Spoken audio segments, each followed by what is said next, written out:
Maintenance.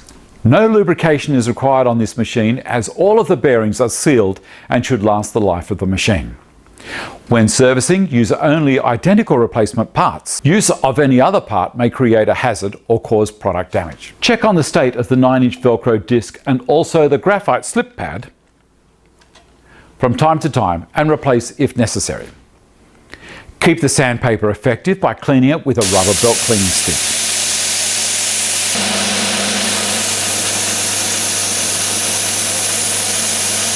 To replace the drive belt, open the cover, come down here, release these 4 bolts on the slotted holes, which will allow the motor to move this direction, and then you can replace the belt and then retension by pulling the motor back along the slotted holes and tighten.